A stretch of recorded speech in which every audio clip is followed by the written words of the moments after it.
Hi, my name is Aaron, this is my show Reeducation, and today we're going to continue with my How Does Anarcho-Communism Work series. And today we're going to be talking about how taxation is theft and surplus value of labor. So without any further ado, let's get into it. Okay, but if you don't have a state, how do you collect taxes? Doesn't socialism need taxes to work? Bernie Sanders calls himself a socialist, and he wants to raise taxes. My understanding of stuff like democratic socialism is that it essentially is the same thing as we have now, just the government is handing out free stuff. How is anarcho-communism different? So this is why the word socialism is so confusing. It means a lot of different things. Anarcho-communism and democratic socialism, which is what Bernie Sanders is pushing, are both left of center, but they are wildly different in what they actually want. Anarcho-communists believe in the workers owning and controlling the means of production and the abolition of all unjustified or unnecessary hierarchies, to put things very simply.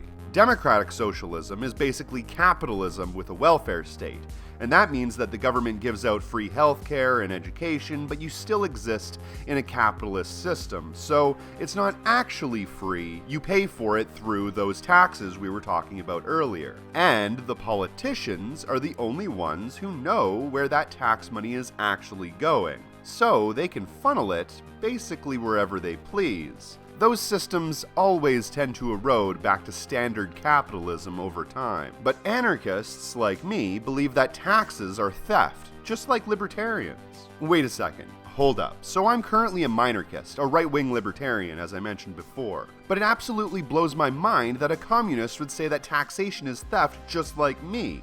Can you elaborate on that?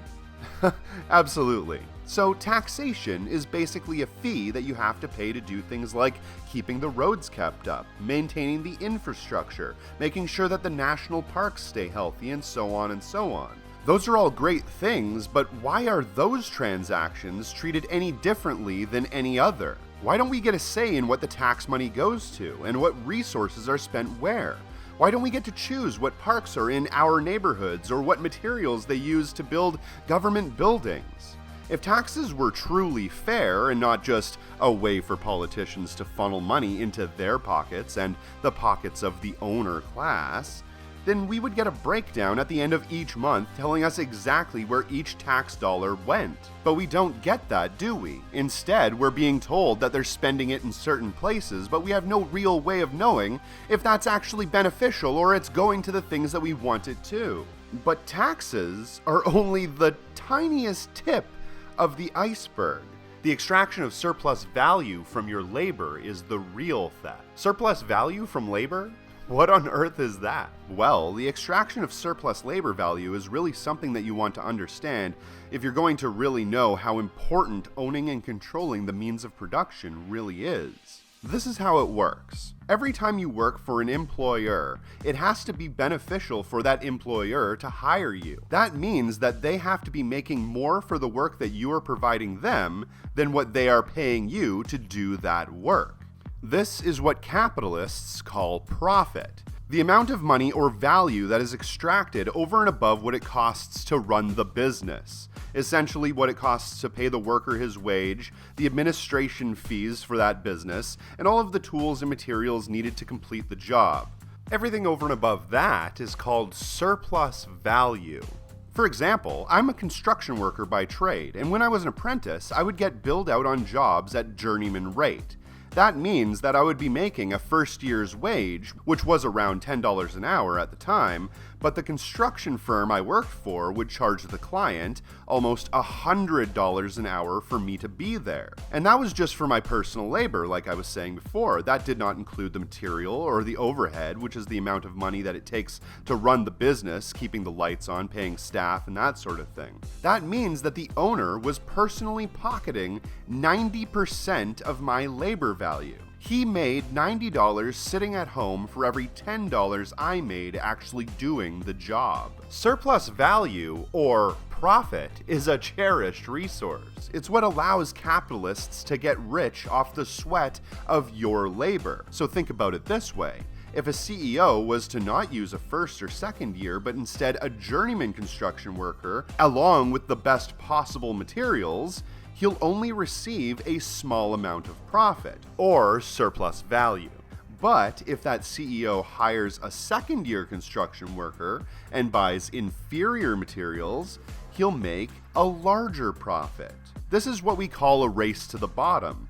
Capitalism favors the businessman who will cut costs and cut labor over the one who actually does a good, honest job. So if you're cutthroat, you win. Under an anarchist system, it just doesn't work that way. Under an anarcho-communist system, there are no taxes, because there is no money. Everybody owns and controls the means of production, so basically, all of the land and resources and things that are used to create goods and services in the community are communal property.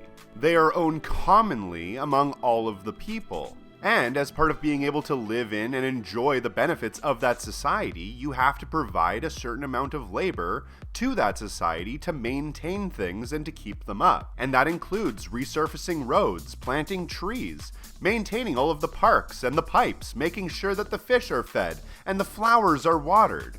All of these things are necessary when you want to exist in a community. So individuals who enjoy working in fields such as maintenance or parks and recreation would be able to do so, and they would be providing a benefit to the community by doing that labor. Like we talked about before, all of the different parts of a community have to be functioning properly for the community to be functioning properly. And there's no reason why the things that we pay for through our taxes should be treated any different.